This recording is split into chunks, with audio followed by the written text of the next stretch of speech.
नमस्कार दोस्तों, welcome to Byju's government exam prep channel. दोस्तों, आज हम लोग डेली करंट अफेयर में चर्चा करेंगे 27 जनवरी 2021 के विभिन्न समाचार पत्रों में से, जो कि आपके आगामी परीक्षा के दृष्टिकोण से लाभदायक सिद्ध होगा। जिसमें CHSL, combined graduate level, intelligence bureau, NTPC railway, CPO SI, Bihar SI, UP SI, Delhi police, लगभग सभी परीक्षाओं के साथ साथ स्टेट सर्विसेज में भी यह लाभदायक सिद्ध होगा। आइए एक एक करके चर्चा करते हैं। दोस्तों, आज की पहली खबर है राष्ट्रीय मामलों में दून डिस्ट्रिक्ट ऑफ उत्तराखंड। दोस्तों, उत्तराखंड के बारे में आपको पता ही होगा। उत्तराखंड जो कि 9 नवंबर वर्ष 2000 को, वर्ष कब, 2000 को भारत का 27वां राज्य बना था। दोस्तों, यह उत्तर प्रदेश से निकला हुआ था और becomes first district in the country with 100% literacy. यानी दोस्तों, यह देश का पहला ऐसा उत्तराखंड का जो जिला है देहरादून 100% साक्षरता दर वाला डिस्ट्रिक्ट हो गया है। दोस्तों, देहरादून राजधानी भी है। हालांकि गैरसैंण की जो है कर दी गई है घोषणा, लेकिन अभी कुछ कारणों की वजह से अभी वहाँ पर शिफ्ट नहीं किया गया है। तो अस्थायी रूप से बात की जाए तो देहरादून ही यहाँ की राजधानी है और बहुत ही खूबसूरत शहर है। दोस्तों, तो इसमें कह सकते हैं कि साक्षरता के मामले में उत्तराखंड के देहरादून जिले को सबसे बड़ी उपलब्धि हासिल हुई है। इस कोरोना काल में दोस्तों आप देख सकते हैं कि यहाँ के प्रशासन और अधिकारियों की मदद से यह 100% साक्षरता दर हासिल करने वाला जिला हो गया है। दोस्तों, 6 वर्ष से ऊपर के जिन 30,207 निरक्षर व्यक्तियों का चयन किया गया था, वे सभी अब साक्षर हो गए हैं। अब बात यहाँ पर आपके मन में प्रश्न उठ रहा होगा कि साक्षरता होती क्या है। तो दोस्तों, साक्षरता दर की परिभाषा यही है कि 7 वर्ष या उससे ऊपर के सभी लोगों को पढ़ना, लिखना, बोलना या समझना आता हो, उसे हम साक्षर कहेंगे। तो इस तरह से यह आप देख सकते हैं कि यह व्यवस्था हुई है। और दोस्तों, याद रखेंगे कि यहाँ के मुख्यमंत्री कौन है, त्रिवेंद्र सिंह रावत हैं। तो उन्होंने ट्वीट कर जिला प्रशासन की टीम को बधाई दी और इस तरह से आप देख सकते हैं कि यह जिला 100% साक्षरता दर वाला जिला हो गया है। दोस्तों, अब यहीं पर थोड़ा सा भारत की साक्षरता दर की बात कर ली जाए। हालांकि अब 2021 में फिर से नया आंकड़ा आ जाएगा। तो यानी याद रखेंगे, अकॉर्डिंग टू 2011 सेंसस के आधार पर इस फैक्ट को हमने दिया है। तो यानी भारत की वर्तमान में साक्षरता दर 74.04 है अकॉर्डिंग टू 2011 सेंसस, यानी 2011 की जनगणना के आधार पर। और इसमें पुरुषों की जो है 82.14 यानी 82.14% पुरुषों की साक्षरता दर है, जबकि महिलाओं की 65.46 है। यानी अगर 2001 से तुलना की जाए तो 65% की तुलना में अब यह 74% साक्षरता दर हो गई है। और उसमें भी सबसे अधिक साक्षरता दर वाला राज्य केरल है। दोस्तों, केरल इसीलिए ह्यूमन डेवलपमेंट इंडेक्स में अगर बात की जाए मानव विकास सूचकांक में सर्वोच्च स्थान पर आता है। कारण यहाँ की साक्षरता दर, यहाँ पर लिटरेसी रेट हाईएस्ट है, यहाँ पर सेक्स रेशियो, लिंगानुपात भी 1084/1000 है। यानी 1000 पुरुषों पर 1084 यहाँ पर फीमेल हैं। दोस्तों, उसके बाद लक्षद्वीप आता है जो कि केंद्र शासित प्रदेश है, जिसकी राजधानी कावरत्ती है। यहाँ पर 92.28% साक्षरता दर है। इसी के बाद नॉर्थ ईस्ट का स्टेट है दोस्तों मिजोरम, इसकी राजधानी आइजोल है, 91.5% के साथ तीसरे स्थान पर है। इसी तरह से सबसे लोएस्ट में अगर बात की जाए कि 2011 यानी 2001 से लेकर के 2011 के दशक में सबसे अधिक साक्षरता दर में वृद्धि अगर कहीं हुई है तो दोस्तों वह बिहार है। लेकिन इसके बावजूद भी अभी बिहार सबसे निचले पायदान पर बना हुआ है। इसके बाद अरुणाचल प्रदेश का स्थान आता है, फिर राजस्थान है। तो ये टॉप 3 लास्ट और टॉप 3 जो ऊपर के हैं उन्हें याद रखिएगा, ये अक्सर आपकी परीक्षाओं में आ जाते हैं। अब बात हो रही है उत्तराखंड की, तो उत्तराखंड का लिटरेसी रेट 78.8% है, जिसमें पुरुषों की साक्षरता दर 87.4 है और महिलाओं की साक्षरता दर 70% है। तो ये भी फैक्ट है, इसे ध्यान रखेंगे। जो उत्तराखंड के लोग होंगे उनके लिए स्पेशल आ सकता है एग्जाम में।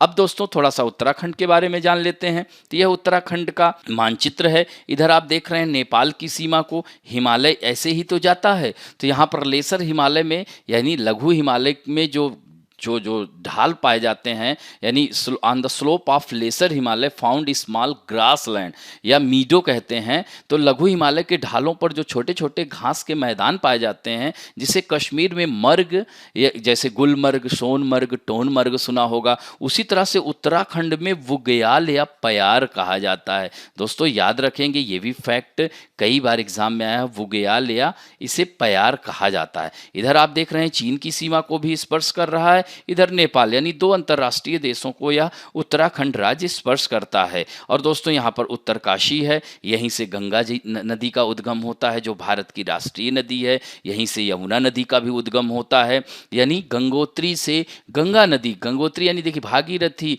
और अलकनंदा दोनों मिलती हैं तब गंगा कहलाती हैं। तो भागीरथी नदी जो है गोमुख से, गंगोत्री से आती हैं, जबकि अलकनंदा संतोपथ हिमानी से, और दोनों मिलती हैं देवप्रयाग में, और देवप्रयाग के बाद यह गंगा कहलाती हैं। यहाँ पर देख रहे हैं टिहरी गढ़वाल है, टिहरी डैम भी यहीं पर है, इसी नदी पर यानी भागीरथी और भिलंगना के संगम पर यह बांध बनाया गया है। इधर आप देख रहे हैं हरियाणा स्पर्श कर रहा है, हिमाचल प्रदेश भी स्पर्श कर रहा है और उत्तर प्रदेश तो करता ही है। तो इस तरह से 1 2 3 राज्य करते हैं और 2 अंतर्राष्ट्रीय राज्य इसकी स्पर्श करते हैं। तो इस तरह से इसकी राजधानी दोस्तों देहरादून है। मैंने क्या कहा, गैरसैंण, लेकिन अभी अस्थायी राजधानी यही है। दोस्तों यहाँ की ऑफिशियल लैंग्वेज हिंदी और संस्कृत है। 9 नवंबर 2000 को यह इसकी स्थापना हुई थी।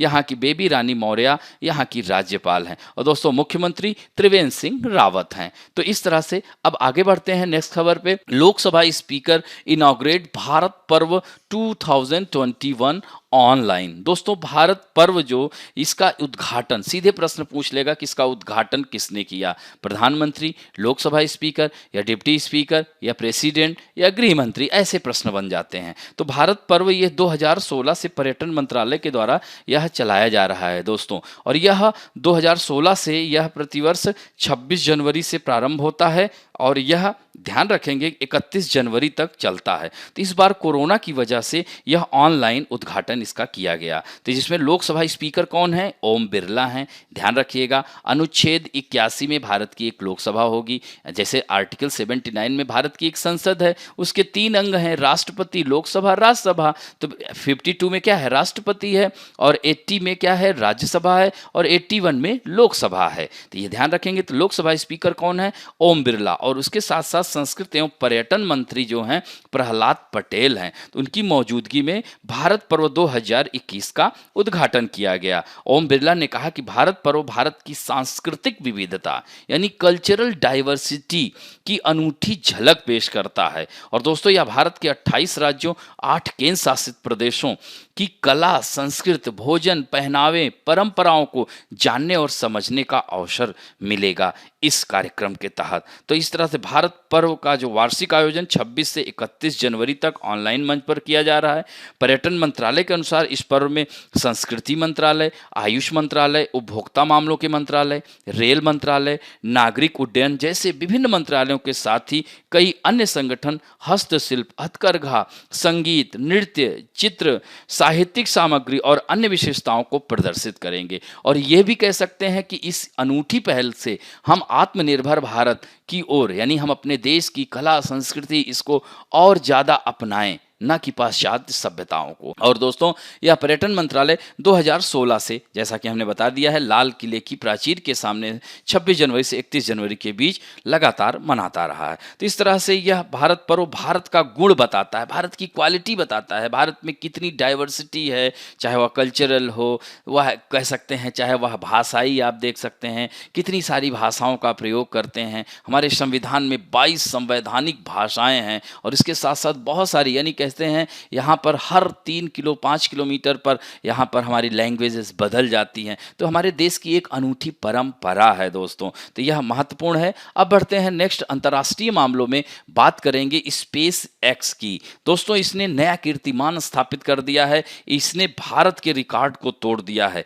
2017 में भारत ने एक रॉकेट से 104 सैटेलाइट को लॉन्च किया था, लेकिन स्पेस एक्स ने अंतरिक्ष की दुनिया में एक नया वर्ल्ड रिकॉर्ड बना दिया।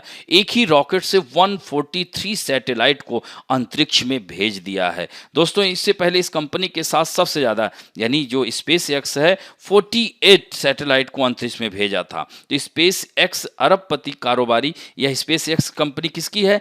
एलन मस्क की है, जो टेस्ला कंपनी अभी भारत में भी उसने 2021 में शुरू कर दिया है। तो इस तरह से ध्यान रखेंगे, तो यह कंपनी सैटेलाइट को लॉन्च करने के लिए सिर्फ $10 लाख रुपए लेती है। यह एलन मस्क इसके मालिक हैं, यह ध्यान रखेंगे दोस्तों। तो यह इन सैटेलाइट को पहले दिसंबर में लॉन्च किया जाना था, लेकिन कुछ तकनीकी खराबी की वजह से नहीं हो पाया था। शनिवार को भी खराब मौसम की वजह से इसे नहीं लॉन्च कर पाए थे। और इन सभी सैटेलाइट को कौन लॉन्च किया था, यह भी ध्यान रखना। फाल्कन 9, ये भी प्रश्न बन सकता है दोस्तों, ये ध्यान रखेंगे। तो फ्लोरिडा के कैप कैनरवल से भारतीय समय के मुताबिक रात 8:31 पर लॉन्च किया गया था। इन रॉकेट ने भारत के ऊपर से भी उड़ान भरी। ISRO, Indian space of research organisation, कहाँ है? बेंगलुरु में। इसके सिग्नल को ट्रैक किया गया था दोस्तों। तो इस तरह से यह टेस्ला और स्पेस एक्स दोनों कंपनियां किसकी हैं? दुनिया के सबसे अमीर शख्स हैं एलन मस्क, अंतरिक्ष में अपनी योजनाओं को लेकर काफी उत्साहित हैं, ध्यान रखेंगे। और इस तरह से सैटेलाइट को लॉन्च करने का कार्यक्रम करीब 90 मिनट तक चला। इस दौरान वहां मौजूद बहुत लोग रोमांचित थे। हर सेकंड के अंतराल पर सैटेलाइट अंतरिक्ष में जा रही थी और इन सैटेलाइट की मदद से स्पेस एक्स कंपनी ने साल 2021 तक ग्लोबल ब्रॉडबैंड इंटरनेट की सुविधा देगी। तो यह भी अंतर्राष्ट्रीय खबर है, महत्वपूर्ण है दोस्तों। अगली खबर है joint tour between Gandhi Sabarmati Ashram and home of founder of Israel inaugurated. दोस्तों महात्मा गांधी के साबरमती आश्रम और इजराइल के प्रथम प्रधानमंत्री डेविड बेन गुरियोन, दोस्तों जैसे हमारे देश के राष्ट्रपिता महात्मा गांधी हैं, उसी तरह से इजराइल के राष्ट्रपिता डेविड बिन गुरियोन को कहा जाता है। याद रखेंगे नेगेव डेजर्ट, ये भी पूछ लेगा, तो कहाँ? इजराइल में है। तो स्थित घर के बीच एक संयुक्त वर्चुअल टूर का उद्घाटन किया गया।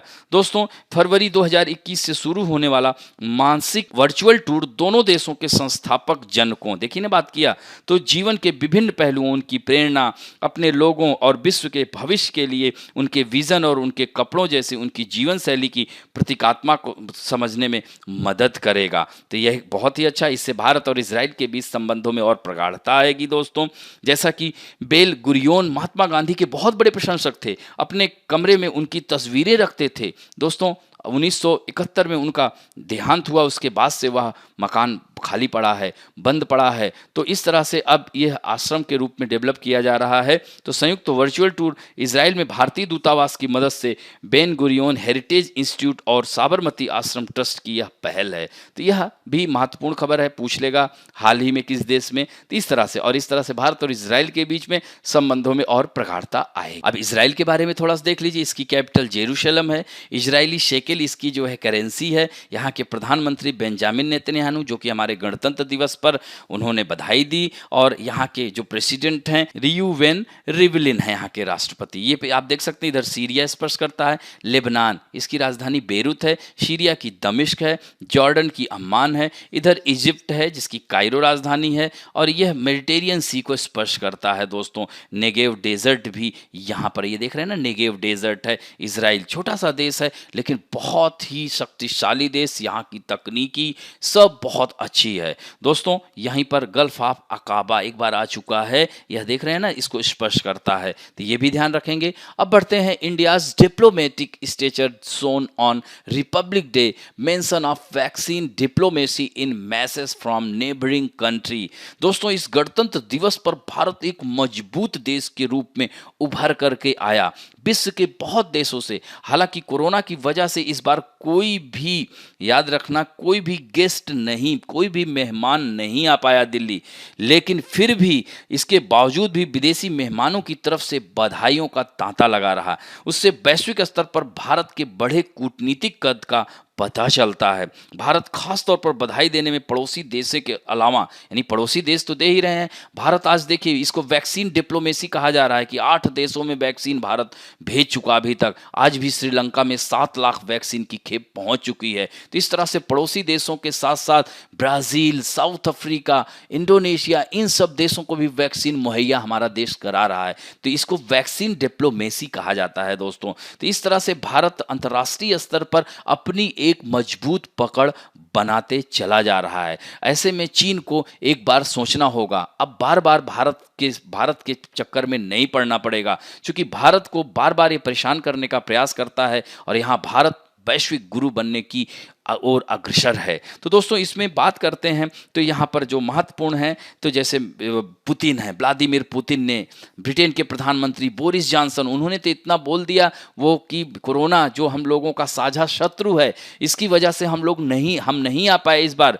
क्योंकि मुख्य अतिथि बोरिस जॉनसन साहब ही थे। वहाँ कोरोना का नया स्ट्रेन आ गया, इस वजह से फिर से लॉकडाउन करना पड़ा। यही कारण है कि वो इसमें पार्टिसिपेट नहीं कर पाए, लेकिन उन्होंने कहा कि भारत हमारे दिल के करीब है, ये बहुत बड़ी बात है। तो इस तरह से इन सभी देशों के साथ भारत के रणनीतिक संबंध रहे हैं, जो हाल के वर्षों में काफी मजबूत हुए हैं। इवन ऑस्ट्रेलिया के प्रधानमंत्री स्कॉट मॉरिसन ने तो बहुत बड़ी बात की, इजराइल के प्रधानमंत्री बेंजामिन नेतन्याहू, इन सब लोगों ने बधाइयां दी। इस अवसर पर बांग्लादेश की जो प्रधानमंत्री हैं शेख हसीना, भारत और बांग्लादेश के साथ विशेष रिश्ता रखती हैं और दोनों देशों के बीच दोस्ती, सहयोग व भरोसा लगातार बढ़ता रहा। और दोस्तों आपको बता दें कि इस साल गणतंत्र दिवस के अवसर पर नई दिल्ली में हुई परेड में बांग्लादेश की एक विशेष टीम ने भी हिस्सा लिया था, अगर आप लोगों ने कल देखा होगा तो। और दोस्तों इसमें ऑस्ट्रेलिया के प्रधानमंत्री मॉरिसन ने वीडियो बधाई संदेश में इस बात पर खुशी जाहिर की और भारत के गणतंत्र दिवस के दिन ही उनका देश ऑस्ट्रेलिया दिवस मनाता है। उन्होंने ऑस्ट्रेलिया के पूर्व प्रधानमंत्री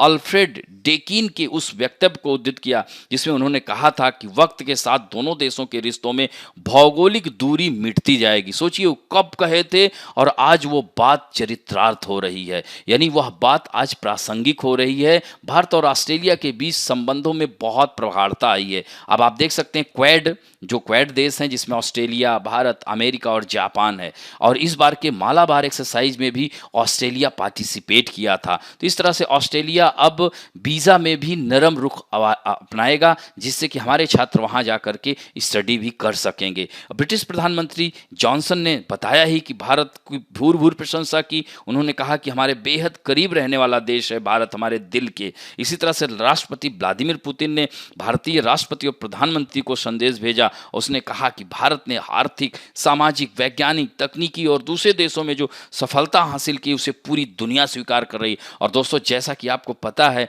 कि रूस हमारा पुराना मित्र है, यानी एक वाकया मैं बताता हूँ, 1963 की बात है। संयुक्त राष्ट्र संघ के सम्मेलन में हमारे देश के प्रधानमंत्री जी गए हुए थे, पंडित जवाहरलाल नेहरू जी, और इजराइल के मुद्दे पर उन्होंने सोवियत संघ का साथ दिया था। ऐसे में पश्चिमी देश काफ़ी नाराज हुए थे। वह बोले कि ये क्या बात हुई। इवन अमेरिका के साथ उस समय हमारा PL 480 समझौते के तहत हम लोग वहाँ से अनाज मंगाते थे। उस समय खाद्यान्न संकट हुआ करता था, हमारे यहाँ बहुत सारा अकाल पड़ा हुआ करता था। तो उन्होंने शाम को ऐसे ही मीटिंग में बैठे थे, मतलब शाम को जब ये UNO की बैठकें होती हैं तो शाम को लोग रिलैक्स मूड में होते हैं, तो उन्होंने कटाक्ष किया पंडित जी पे, यानी पंडित नेहरू जी पर कटाक्ष किया। खाते हैं हमारे यहाँ और बात करते हैं हम लोग, अगर अनाज न भेजें तो इनके यहाँ मुंह में निवाला नहीं जाएगा, और सपोर्ट कर रहे हैं सोवियत संघ को। ऐसे में पंडित जी नाराज हुए और फिर 1963-64 में ही उन्होंने इस पर हरित क्रांति पर कार्य आरंभ कर दिया। तो यह बात है, यानी भारत और रूस का संबंध आज का नहीं है,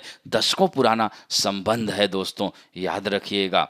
तो अब जो है तो इस तरह से भारत एक तरह से कह सकते हैं डिप्लोमेटिक, कूटनीति क्षेत्रों में बहुत तेजी से प्रगति कर रहा है। अब बात करते हैं दोस्तों विभिन्न राष्ट्रीय अंतर्राष्ट्रीय व्यक्तित्व में। Janet Yellen becomes America's first women finance minister. दोस्तों जानी मानी अर्थशास्त्री जेनेट येलेन ने अमेरिका के वित्त मंत्री पद की शपथ ली है। उपराष्ट्रपति कमला हैरिस ने इन्हें शपथ दिलाई है। इस तरह येलेन अमेरिका के इतिहास में पहली महिला वित्त मंत्री बन गई हैं। इसके अलावा सीनेट ने राष्ट्रपति जोसेफ बाइडेन के लंबे समय से सहयोगी रहे एंटोनी ब्लिंकन को अगला विदेश मंत्री नियुक्त करने का प्रस्ताव की भी मंजूरी दे दी है दोस्तों। येलेन इससे पहले अमेरिका के केंद्रीय बैंक फेडरल रिजर्व की गवर्नर रह चुकी हैं। उन्होंने 2014 से 18 के दौरान फेडरल रिजर्व की अगुवाई की थी। अब येलेन के सामने कोरोना वायरस महामारी के चलते बदहाल हो चुकी अर्थव्यवस्था को उबारने की भी जिम्मेदारी है। दूसरा प्रमुख व्यक्तित्व दोस्तों ये भी भारतवंशी हैं। Sean Desai became the first Indian origin coordinator in the NFL। दोस्तों भारतीय मूल के अमेरिकी सीन देसाई को फुटबॉल टीम शिकागो बीएस की रक्षा पंक्ति के लिए नया समन्वयक नियुक्त किया गया है और इस तरह से वह नेशनल फुटबॉल लीग में यह पद संभालने वाले भारतीय मूल के पहले नागरिक बन गए हैं। पिछले सप्ताह शिकागो बीएस ने 37 वर्षीय देसाई को रक्षा पंख के समन्वय पद पर पदोन्नत किया। इससे पहले वो सेफ्टी कोच पद पर कार्यरत थे और वह चक पैगानो की जगह लेंगे। यानी इससे पहले कौन थे? चक पैगानो थे, जिन्होंने हाल ही में 36 साल की कोचिंग के बाद सेवानिवृत्त होने की घोषणा की थी। तो यह इनका चित्र है, इन्हें भी ध्यान रखेंगे दोस्तों। अब बढ़ते हैं बैंकिंग और वित्त संबंधी समाचारों में। आप देख रहे हैं कि 1 फरवरी को बजट आने वाला है, तो उससे पहले बहुत सारे ऐसे बजट में टर्म हैं जो कि हम लोगों को परेशान करते हैं, समझ में नहीं आते हैं। तो उसी से संबंधित आज हमने बात की है। What is of budget borrowing, why and how the government raises money from outside the budget। तो आगामी 1 फरवरी को देश का आम बजट पेश होगा।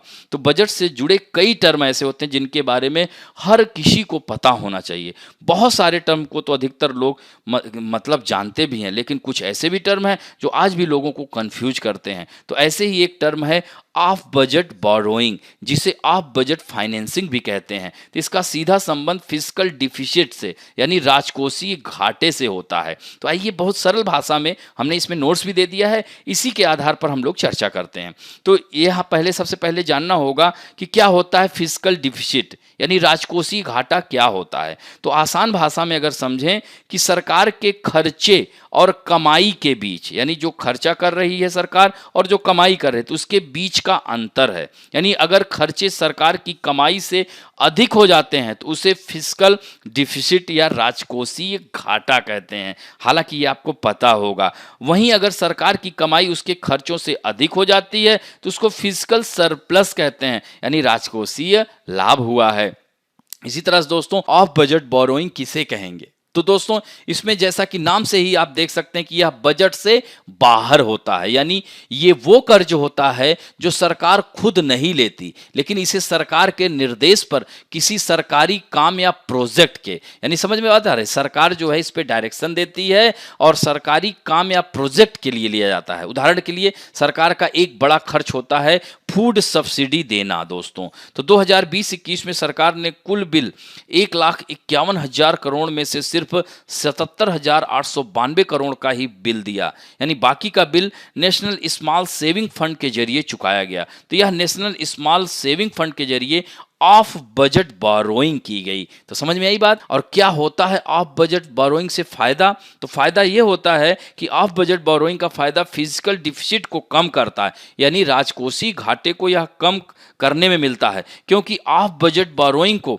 फिजिकल डिफिसिट की कैलकुलेशन में शामिल नहीं किया जाता। इसलिए क्योंकि ऑफ बजट बोरोइंग सरकार की तरफ से अप्रत्यक्ष रूप से लिया गया, यानी इनडायरेक्ट कह सकते हैं लिया गया लोन होता है। तो यह ध्यान रखेंगे दोस्तों। और इसमें जो महत्वपूर्ण बात है कि फिजिकल डिफिसिट जितना कम होगा, यानी राजकोषीय घाटा जितना कम होगा, सरकारों को किसी अंतर्राष्ट्रीय संस्था से लोन लेने में उतना ही ज्यादा फायदा होगा। इसलिए हर सरकार इसे कम करने की कोशिश करती है और इसके लिए ऑफ बजट बोरोइंग का सहारा लेती है। और कैसे की जाती है ऑफ बजट बोरोइंग?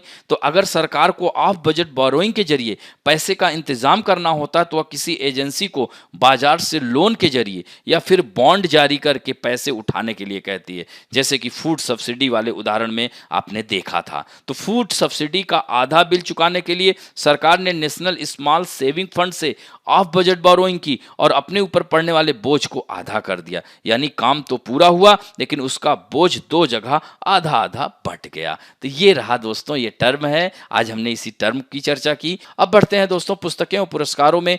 आपने देखा होगा 26 जनवरी पर ढेर सारे पुरस्कारों की घोषणा की गई, लेकिन आज हम सर्वोच्च नागरिक सम्मान की बात करेंगे। तो सर्वोच्च नागरिक सम्मान में सबसे ऊपर होता है भारत रत्न होता है नंबर 1 पे। दूसरे नंबर पर पद्म क्या होता है, विभूषण होता है दोस्तों। यहाँ पर आप देख सकते हैं पद्म विभूषण, दूसरे नंबर तीसरे नंबर पर पद्म भूषण, और चौथा जो सर्वोच्च नागरिक सम्मान है वह पद्म श्री सम्मान है। तो दोस्तों गणतंत्र दिवस की पूर्व संध्या पर पद्म पुरस्कारों का ऐलान किया गया। इसके तहत किसी खास क्षेत्र में विशेष योगदान देने वाले नागरिकों को 3 श्रेणियों में यानी पद्म विभूषण, पद्म भूषण, पद्म श्री से सम्मानित किया गया। दोस्तों केंद्र सरकार ने 7 खिलाड़ियों को पद्म श्री देने की जानकारी दी। इसके तहत कर्नाटक के वाई वेंकटेश, ये पैरा स्पोर्ट्समैन है।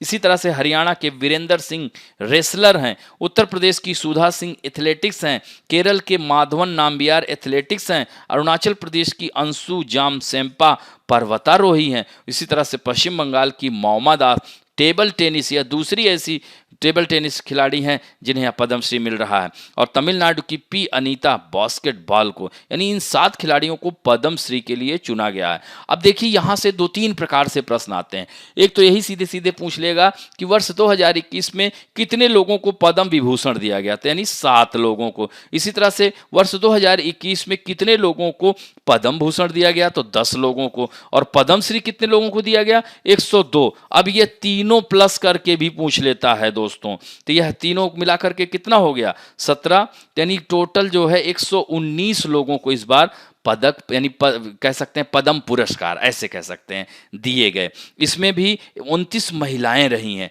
विदेशियों की श्रेणी के 10 व्यक्तियों को और 16 मरणोपरांत यानी पोस्टमसली दिया गया, जैसे तरुण गोगोई, रामविलास पासवान, हाँ एसपी बाला सुब्रमण्यम, तो इन सबको मरणोपरांत दिया गया है। और एक ट्रांसजेंडर को भी दिया गया है दोस्तों। तो आइए देखते हैं पद्म विभूषण 2021 में। तो इस वर्ष 7 लोगों को शिंजो अबे, ये क्या है, जापान के प्रधानमंत्री रहे हैं दोस्तों। तो जन सेवा के लिए जापान और भारत और जापान, खासकर मोदी नरेंद्र हमारे देश के प्रधानमंत्री और जापान के प्रधानमंत्री के बीच बहुत ही अच्छे संबंध रहे हैं। और जापान के बीच आर्थिक, राजनीतिक, सांस्कृतिक सभी प्रकार के संबंध बहुत अच्छे हैं। तो ऐसे में शिंजो अबे को यह पुरस्कार देकर के जापान और भारत के बीच रिश्तों में मजबूती लाने का प्रयास किया गया है। इसी तरह से एसपी बाला सुब्रमण्यम, यह मरणोपरांत बहुत ही अच्छे कला से संबंधित कह सकते हैं, तमिलनाडु के थे। इन्हीं अभी कोरोना काल में ही उनका देहांत हुआ था। डॉक्टर बेल्ले मोनप्पा हेगड़े, ये चिकित्सा से संबंधित हैं। इसी तरह से नरिंदर सिंह कपानी विज्ञान और प्रौद्योगिकी संबंधित हैं, यूएसए, ध्यान रखेंगे। और मौलाना वहीउद्दीन खान अध्यात्म से संबंधित हैं। बीबी लाल पुरातत्व दिल्ली से, और सुदर्शन साहू कला से हैं और उड़ीसा के हैं दोस्तों, जो बालू के रेत पर पेंटिंग बनाते हैं। तो दोस्तों इसी तरह से हम लोग आज बात करेंगे पद्म भूषण की। तो पद्म भूषण कितने लोगों को दिया गया है, 10 लोगों को। जैसे कृष्णन नायर शांता कुमारी कला क्षेत्र से, केरल की हैं। तरुण गोगोई पूर्व मुख्यमंत्री असम, जन सेवा से संबंधित थे, असम से, तो इनको मरणोपरांत। इसी तरह चंद्रशेखर कंबारा साहित्य और शिक्षा, कर्नाटक के। सुमित्रा महाजन पूर्व लोकसभा स्पीकर, याद रखेंगे दूसरी महिला लोकसभा स्पीकर, पहली कौन थी, मीरा कुमार, और यह मध्य प्रदेश से आती हैं जन सेवा के लिए। नृपेंद्र मिश्रा जो कि प्रधानमंत्री के सलाहकार रह चुके हैं, लोक सेवा के लिए उत्तर प्रदेश से संबंधित हैं। रामविलास पासवान खाद्य एवं कृषि मंत्री थे, इनका देहांत हो गया था इसी कोरोना काल में ही। तो दोस्तों बिहार से यह बिलोंग करते हैं। केशुभाई पटेल गुजरात से ध्यान रखेंगे। कल्बे सादिक धर्म उत्तर प्रदेश से। रजनीकांत देवदास राव व्यापार उद्योग महाराष्ट्र से। तरलोचन सिंह जन सेवा हरियाणा से। तो इसी तरह से आप यहाँ पर इंग्लिश में देख सकते हैं। इसमें से ये देख रहे हैं ना, 8-7 लोग ऊपर था, 8, 9, 10 इतनी तरह आप यहाँ पर देख सकते हैं। इसको हमने दिया है और साथ में यहाँ पर, तो यह जो है तरलोचन सिंह हरियाणा के हैं। तो इतने लोगों को पद्मश्री। अब देखिए पद्मश्री में 102 लोग हैं, तो उसमें इंपॉर्टेंट हम आगे भी चर्चा करते रहेंगे। अब बढ़ते हैं दोस्तों खेल समाचारों में। सैयद मुश्ताक अली T20 ट्रॉफी जो चल रही है, पंजाब सेमीफाइनल में पहुंच गया है। किसको हरा करके, कर्नाटक को। ये ध्यान रखेंगे दोस्तों। तो मनदीप सिंह की अगुवाई वाली पंजाब टीम ने Syed Mushtaq Ali trophy T20 tournament के सेमीफाइनल पहुंच गया है। गद विजेता कर्नाटक को, सोचिए पिछले साल की विजेता थी, क्वार्टर फाइनल में 9 विकेट से करारी शिकस्त झेलनी पड़ी। और पंजाब ने एलीट ग्रुप ए में अपने सभी मैच, 5 मैच जीतकर नॉकआउट में जगह बनाई थी, जबकि कर्नाटक इस ग्रुप में दूसरे स्थान पर रहने के बावजूद अंतिम 8 में प्रवेश करने में सफल रहा था। दोस्तों इसी तरह से और भी पॉइंट हैं याद रखना। दूसरा क्वार्टर फाइनल पिछले सत्र के उप विजेता तमिलनाडु और हिमाचल प्रदेश के बीच होगा। इसी तरह से याद रखना दूसरा क्वार्टर फाइनल तमिलनाडु, ये 2 बार लिख गया है, इसको ध्यान रखिएगा, हाँ इसको एक बार काट देते हैं। इसी तरह चौथा क्वार्टर फाइनल ग्रुप डी से क्वालिफाई करने वाले राजस्थान और प्लेट ग्रुप के शीर्ष रहे बिहार के बीच होगा। और तीसरा चौथा जो क्वार्टर फाइनल है 27 जनवरी को खेले जाएंगे। तो ये भी ध्यान रखेंगे दोस्तों। अभी फाइनल में फिर इस पर और चर्चा करेंगे। अब बात करते हैं महत्वपूर्ण दिवस की दोस्तों। तो 26 जनवरी को हमारा देश गणतंत्र दिवस मनाया, मैंने बताया भी, इस ऊपर ही चर्चा की थी। तो दोस्तों यह ध्यान रखेंगे कि 26 जनवरी का दिन हर साल गणतंत्र दिवस के रूप में मनाया जाता है। और इस बार ये कौन सा था ये भी पूछ लेता है, तो 72वां गणतंत्र दिवस मनाया गया।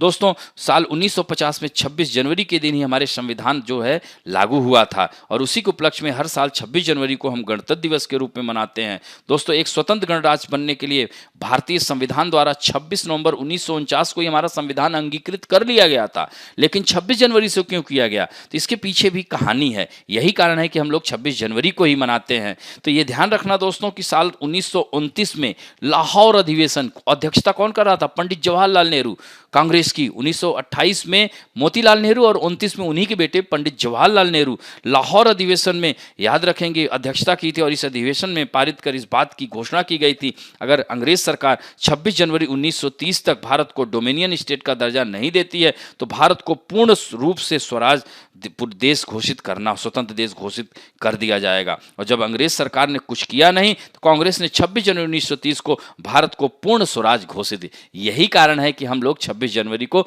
गणतंत्र दिवस के रूप में मनाते हैं। तो ये समझ गए आप लोग। अब बात करते हैं let us talk about some important fact में। दोस्तों यहां से भी अक्सर आप लोगों की परीक्षाओं में प्रश्न आ जाता है, वन लाइनर है, सीधे फैक्ट है, इसको याद करिएगा। तो name of parliament of major countries of the world, यानी विश्व के प्रमुख देशों की संसद सीधे सीधे पूछ लिया जाता है। जैसे मिस्र क्या है, इजिप्ट अफ्रीका महाद्वीप की उत्तर पश्चिम में स्थित देश है, भूमध्य सागर के तट पर स्थित देश है। इसकी राजधानी कायरो है जो कि नील नदी के किनारे है ये कायरो शहर, इसकी जो राजधानी है। तो यहाँ की संसद को पीपुल्स असेंबली कहा जाता है। इसी तरह से पाकिस्तान की संसद को नेशनल असेंबली कहा जाता है। जर्मनी की संसद को बुंडेस्टैग कहा जाता है। यूएसए को कांग्रेस कहा जाता है। बांग्लादेश की जातीय संसद कहा जाता है। इजराइल की नेसेट कहा जाता है। जापान की संसद को डाइट कहा जाता है। मालदीव की मजलिस कहा जाता है। ऑस्ट्रेलिया की संघीय संसद कहा जाता है और स्पेन की कॉर्टेस कहा जाता है। ध्यान रखिएगा दोस्तों।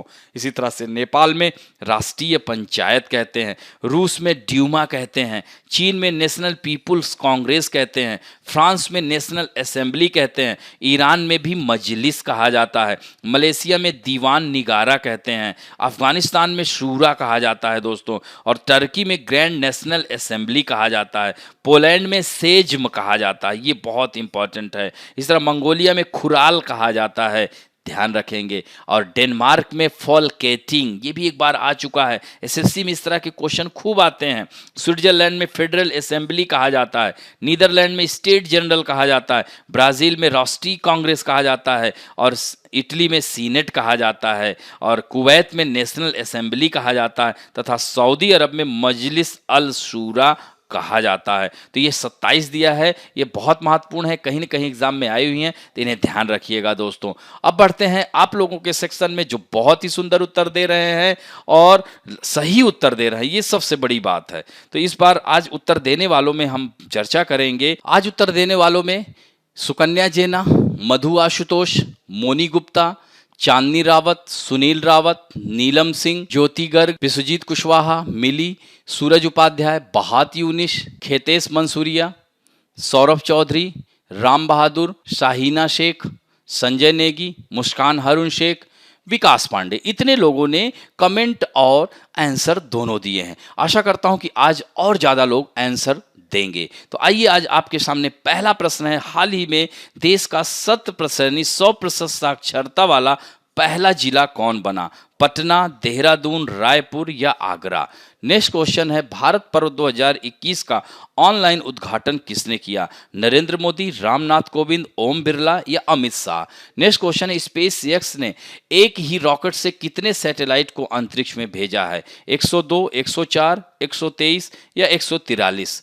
नेक्स्ट क्वेश्चन है, इजराइल की मुद्रा का क्या नाम है? शेकेल, डॉलर, येन या क्यात? अगला क्वेश्चन है, अमेरिका की पहली महिला वित्त मंत्री कौन बनी है? Janet Yellen, Kamala Harris, Hillary Clinton, Condoleezza Rice. Next है, निम्न में से किसे पद्म विभूषण 2021 सम्मान नहीं मिला? सिंजो अबे, एसपी बालासुब्रमण्यम, शेख हसीना, डॉक्टर बेल्ले मोनप्पा हेगड़े। नेक्स्ट क्वेश्चन है, निम्न में से किसे पद्म भूषण 2021 सम्मान नहीं मिला? सुमित्रा महाजन, तरुण गोगोई, नृपेंद्र मिश्रा या शरद यादव। नेक्स्ट क्वेश्चन है, इनमें से कौन सा तीसरा सर्वोच्च नागरिक सम्मान है? भारत रत्न, पद्म विभूषण, पद्म भूषण और पद्मश्री। नौवां प्रश्न है, पंजाब ने किसे हराकर Syed Mushtaq Ali trophy T20 tournament के सेमीफाइनल में पहुंच गया? कर्नाटक को, हरियाणा, तमिलनाडु या हिमाचल प्रदेश। और दोस्तों अंतिम प्रश्न है, जर्मनी की संसद का क्या नाम है? नेसेट, बुंडेस्टैग, डाइट या मजलिस। तो इस तरह से इन 10 प्रश्न के उत्तर दीजिएगा। आशा करता हूं कि आज का वीडियो आप लोगों को अच्छा लगेगा, और दोस्तों अच्छा लगे तो प्लीज लाइक, शेयर, सब्सक्राइब करना ना भूलें। थैंक यू दोस्तों।